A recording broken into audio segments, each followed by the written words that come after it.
Our New Testament lesson is the gospel reading from Matthew chapter 25, verses 31 through 46. This is the last parable in a series of parables that we've been looking at for the past few weeks. Remember, these are all parables and stories that Jesus tells to his disciples after they had left the temple and they had asked Jesus, what are the signs of your kingdom going to be? When are we going to see it coming? How will we know it? And in what ways will it be like, or will it be different even from the big stones of the temple that we see right now? Here, reading in chapter 25, beginning in verse 31.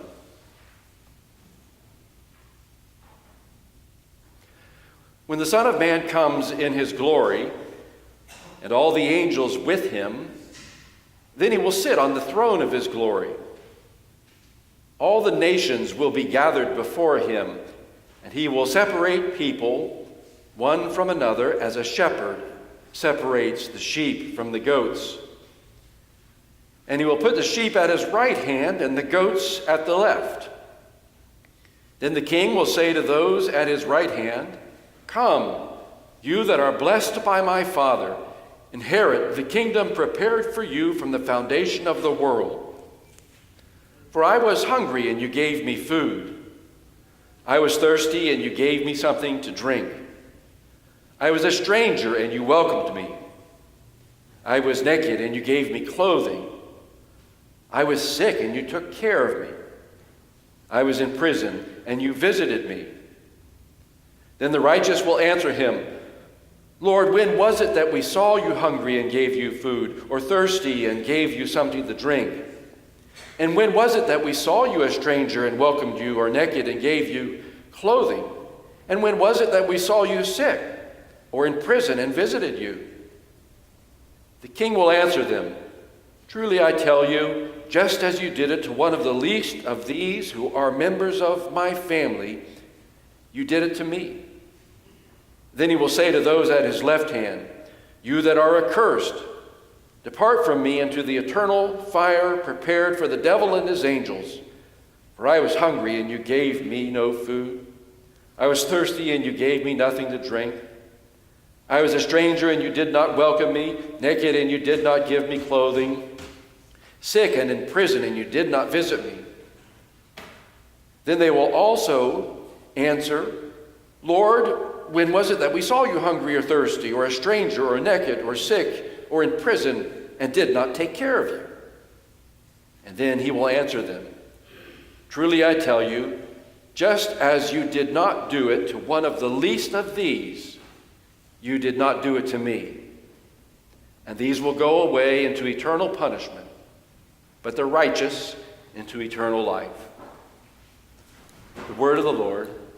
Thanks be to God. Let us pray. Lord, may the words of my mouth and the meditations of our hearts be acceptable in thy sight, O God, who art our rock and our Redeemer. Amen.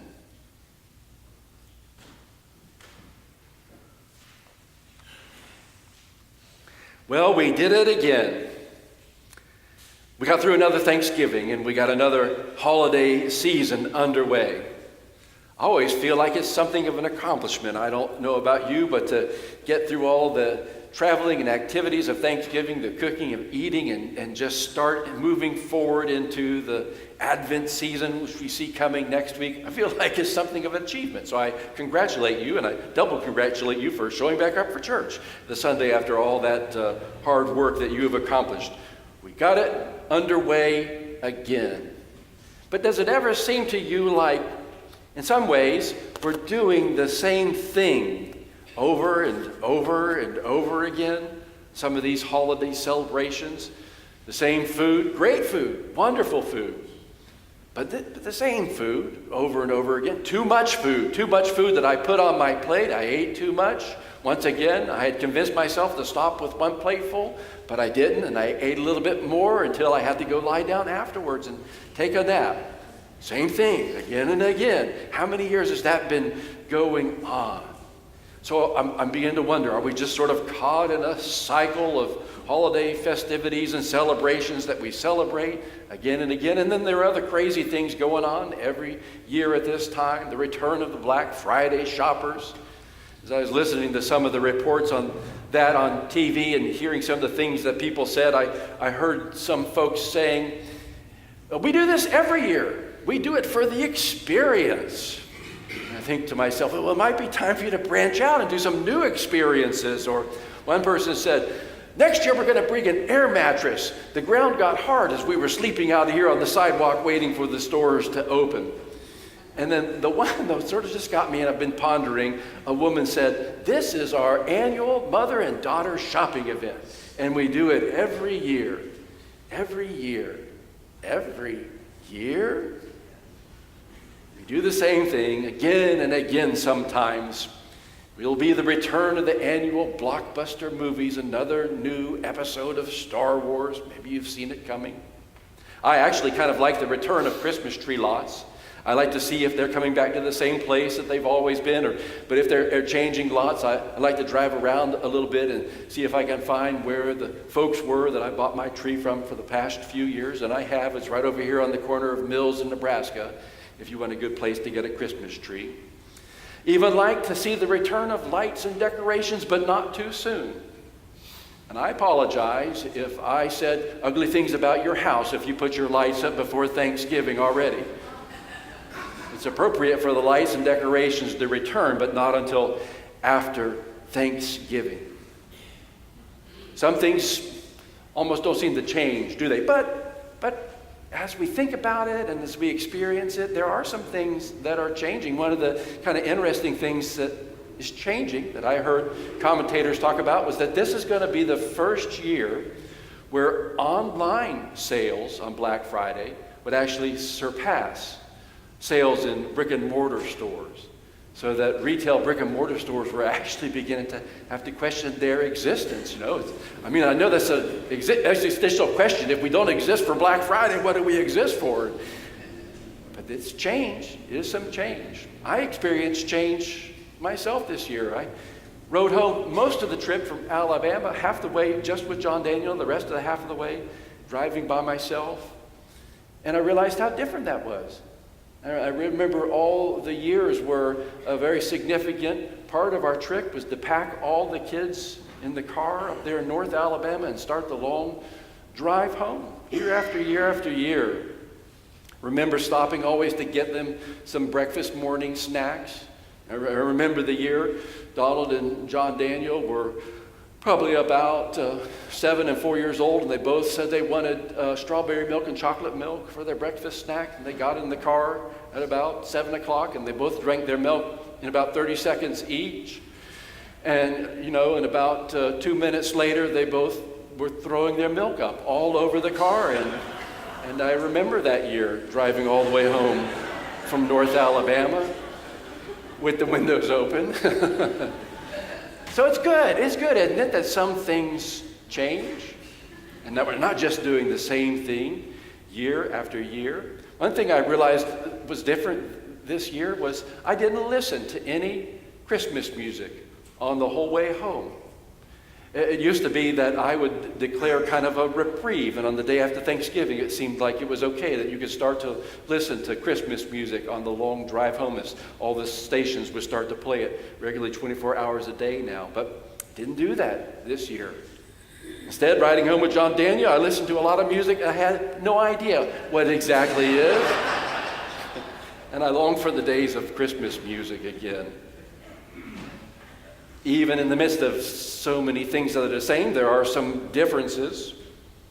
As I begin to think about my own Christmas lights and plan on putting them up, things are going to be different this year.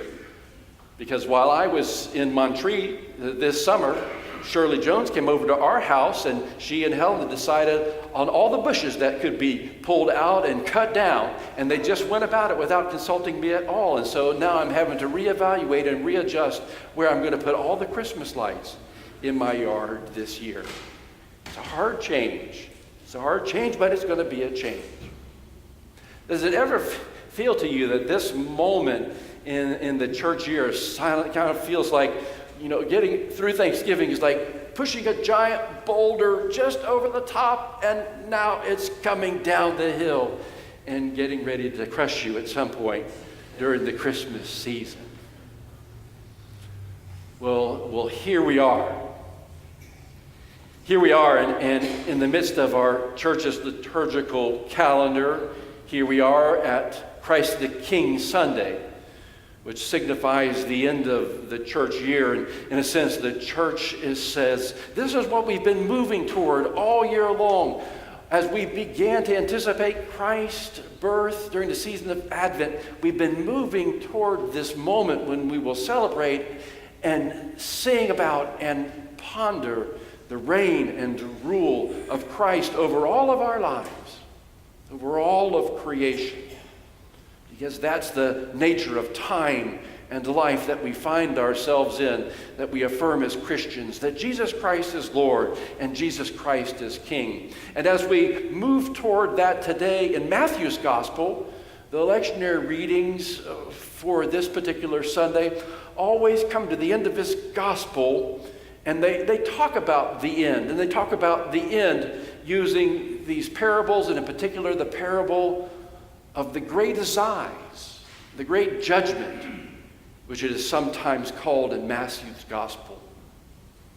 This parable of the separation of the sheep from the goats, it is the very last words of Jesus' teaching. And as such, it holds a place of emphasis. So many of the things Jesus has been saying from the beginning of his ministry are pointed to here in this parable. This parable somehow seems to summarize Jesus' vision of the church in Matthew's Gospel. It summarizes and depicts what kingdom life is supposed to be like. Not an idea of heaven that is only apparent after everything else has passed away. But here Jesus is pulling apart, and he is revealing to us how the kingdom, how God's reign, how his lordship is supposed to shape life now, today. It requires some imagination on our part to think through that, because this is a parable which is a scene of judgment, but is a scene of judgment that seeks to show us how things really are. One scholar says that judgment in this particular parable means clarification, a bringing to light what really is the truth, revealing what actually has transpired in human behavior and in all of our relationships. He goes on to say that the Bible conveys with unwavering conviction that history and human life have direction and purpose. Life and history are not according to chance or caprice or accident. Neither is life a cycle of repetition or an endless return of the same old thing. Life does not turn upon a great wheel. History has an alpha and an omega, a beginning and an end. There is a genesis of all life, and there will be an end to all life. Now, it's an interesting question whether you kind of experience that, and we talked a little bit about this last week as we were talking about the notion of settling accounts, but we're talking about it here again as we think about this scene of judgment. Do you experience it as good news or bad news?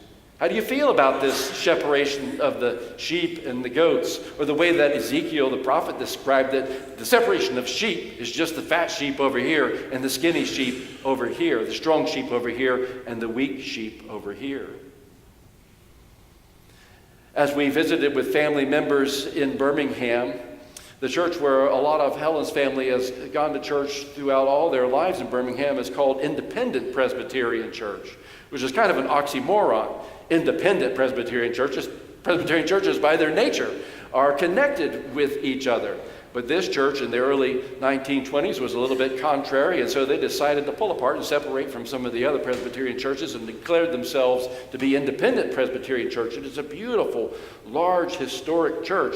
But Helen's brother-in-law was telling us some of the stories of the church and some of the other churches that over the history had declared their independence from Independent Presbyterian Church. And he had stories where he remembered that members that had left the independent Presbyterian church and had gone and started their own Presbyterian church, which is now in another denomination, used to come back to independent Presbyterian church and say, you know, you can stay here in this church, but if you do, at some point, you're going to burn in hell.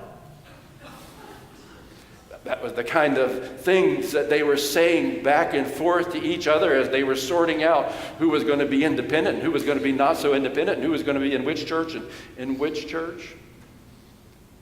How do you feel? How do you experience this idea of sorting out the sheep from the goats, the fat sheep from the skinny sheep? Does it make you uncomfortable? Does it make you anxious? Does it make you eager to hear more? Rowan Williams is a scholar who I cite frequently, and he says we don't always have to think about judgment in terms of suffering and in terms of separation and in terms of being cast off. He said judgment as God's action may have more to do with grace and truthfulness, a kind of revealing and honesty about ourselves and the nature of who we are, and especially who we are in relationship to each other. Judgment is the point where our eyes are finally open and we understand who we are in the light of God's love, and more importantly, we know fully who our neighbors are in the light of God's love. Judgment is a gracious and a truthful moment. But it's here in this parable, a parable which describes a final scene as a scene of judgment. But it's not a scene which means a final putting down, a scathing criticism, or a vindictive anger without principle or norm. Judgment here means clarification, a bringing to light of what really is the truth, revealing what actually has transpired in human behavior and in all of our relationships. And that kind of judgment can be an awesome sort of judgment, a judgment in which truth is being known. The possibility of such a moment of truth may seem incredible to us because so much of life seems so ambiguous and confused, such a tangle of mixed motives and subterranean drives and confused goals and contradictions. If we think about ourselves, one of the things that we may struggle with so often is this sense that family and community and nation are so filled with such complexities that we're just overwhelmed. We just don't know how to sort them all out. And we may even find ourselves in a moment when the apparent and the real just seem to be indistinguishable. Disguises are so carefully constructed that the sincere, the genuine, look suspicious in comparison. What do we find ourselves bemoaning all the time now? Fake news, bias. How will we know what is true, what is real? If judgment is a time when we fully understand the truth in the light of who God is, then it will be a gracious moment, a loving moment. Nevertheless, it is a moment, Matthew suggests, which will take place. A moment where everything will be revealed. And the way he describes that moment is kind of as a final exam with one question. And here in this parable, we're being told what that question is. And we may be told that question so that we begin to devote our energies and our interest to how we might answer that question. And here's the question. How have you responded to human need? That's it. It's not a hard question, is it? How have you responded to human need? Fred Craddock paraphrases the parable this way. I was alone. I had no one in the world. My husband had died. My children lived in another state, but I stayed in that big empty house. Did you or did you not come to visit me? I was in prison, cut off from society for my misdeeds. A criminal, yes, but still a human being. Did you or did you not visit me? I was hungry, Peering into a world of banquets and diets, I saw more food flushed down disposals than my entire family had eaten. Did you, or did you not offer me anything to eat? I was without clothing, looking into the shop windows, gazing at the wardrobes of the world. I waited for styles to change, hoping for an old coat or a dress. Did you, or did you not offer me anything to wear? I was a stranger, new at the job, new in the city, new on the street, new in the neighborhood, new in the apartment building. I did not know a soul. Did you, or did you not introduce yourself to me? Craddock goes on to say that moved by this final scene and feeling the burden of that one question, Christian leaders centuries ago made a list of sins, and at the top of the list they placed what they called the 7 deadly sins, sins so scaly and serpentine as to destroy a person completely. And in a list of 7 they included one sin, akadia, a word which means I don't care. When everything is over and the streets have been rolled up, when all of the switches have been thrown, when everything we have been doing and has been done will be done for the last time, the Creator and the Judge will call the world to account with one question. How did you respond to human need? So there it is. Now you know that last question. That leaves me wondering, does it eliminate the element of surprise? In the parable, as Jesus told it, the parable ends with surprise. Surprise on the part of the sheep and on the part of the goats. They both had no idea what seemed to be going on. When did we see you? When did we? When did we? But if you know the question now, how did you or did you respond to human need? Are you going to be surprised? Maybe that what lies ahead is not so much a surprise ending for us now, but maybe in a way it is still a moment of our ending surprised. It's not a surprise ending, but by God, we're going to end surprised. Because the power of God's love and mercy, which embraces us always, opens our eyes to ourselves and to each other in a way that changes things and will be cause for surprise. Grace as surprise. I sort of think that's where this parable leaves us. I read an article by Laura Herzog, who lives in Washington, D.C., which was published in the Washington Post on Thanksgiving Day. 10 years ago on Thanksgiving Day, her 25-year-old brother died in a car accident. She described her brother. Trey was handsome and popular, a high school valedictorian, a college basketball player with a coveted job working for Senator Lamar Alexander. But what stood out about Trey, she said, was his innate capacity to love his neighbor as himself. And as she reflected on his life, she remembered one thing that Lamar Alexander had always told Trey: find the good and praise it. Laura went on to write that we found good when we learned that Trey would die the same way he lived, by loving and giving. Only 3 in 1,000 people die in a way that allows for organ donation. And if you knew Trey, she said, it wouldn't surprise you that he marked yes to organ donation when he renewed his driver's license the previous May. His girlfriend also recalled an eerily relevant conversation with him just a few weeks before the accident, affirming his decision. I'll be with the big guy, he told her, so give it all to somebody else.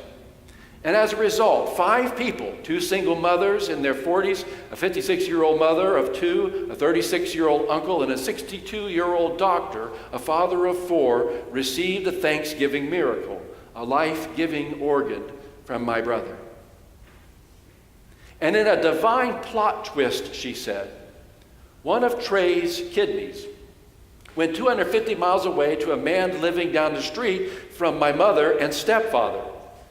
We were advised that donors and recipients typically remain confidential, but as people of a small town learned that Trey had died on Thanksgiving and had donated his organs, and that a local doctor had finally received a long-awaited kidney the same day, the connection was unavoidable. And on her birthday in March, Laura said, my mom was out for dinner and she saw the physician for the first time. She introduced herself and he thanked her for the gift that Trey had given him. 10 years later, he is enjoying remarkably good health.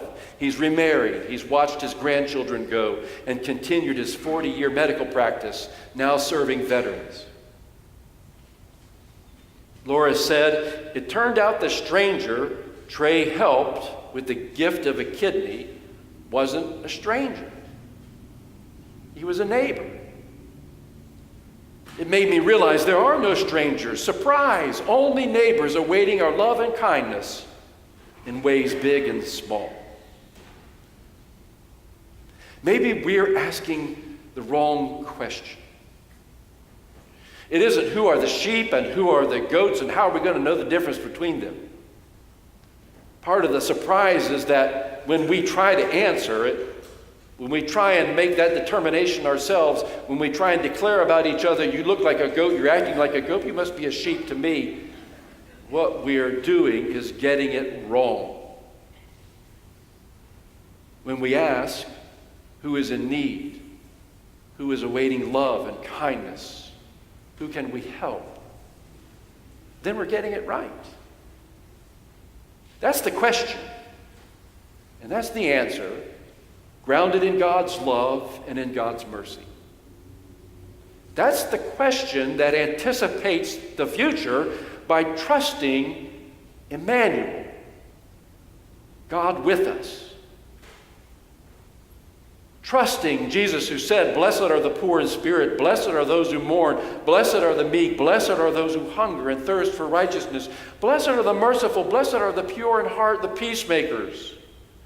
Trusting Jesus who said, I will be with you always to the end of the age. Surprise. Amen.